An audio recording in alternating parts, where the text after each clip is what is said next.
tatay ni Lucia at Juan ay may sakit. Subalit wala silang sapat na pera upang ipatingin sa doktor.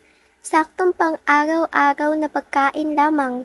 Ngunit habang gamit ni Juan ang Facebook, si Juan ay merong nakitang gamot at mura lang ito para sa kanyang tatay.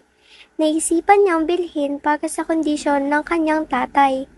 Tay, kamusta na po ang inyong pakiramdam? Medyo masama na, anak.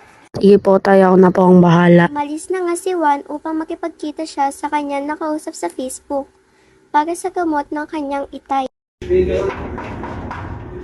Nay! Nandito na po si Kuya! Pasok kayo, Kuya!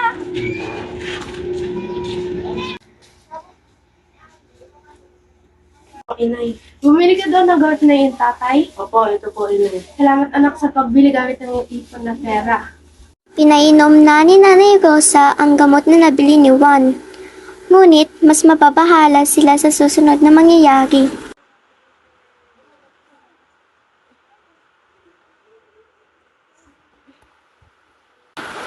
Nay, Kuya! Tita, wala si Manay! Anong nangyari? Tay! Habang nagwawalis sila Edna at Susan, nakita nila na isinugod na nga si Tatay Marcos sa hospital. At dito nalaman na dahil ito sa gamot na nabili ni Juan.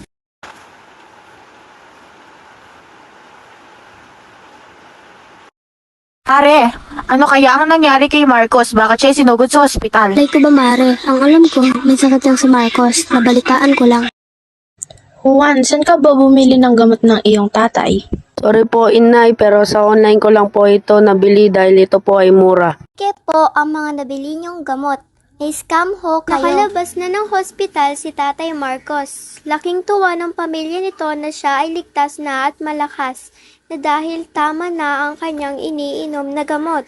Juan, anak, sa susunod ha, huwag ka nang maniwala sa social media dahil hindi lahat doon ay totoo. Opo nay, pasensya na po kayo. Gusto ko lamang pong makatulong. Hindi ko po alam na mas lalala pa po ang kondisyon ni tay. Okay lang anak, okay na. Ayos lang iyong itay, pinapatawad na kita. I-report mo ang taong yun. Nangloloko siya. Oo, upang wala na siya mabiktima pa. Tama yan mga anak.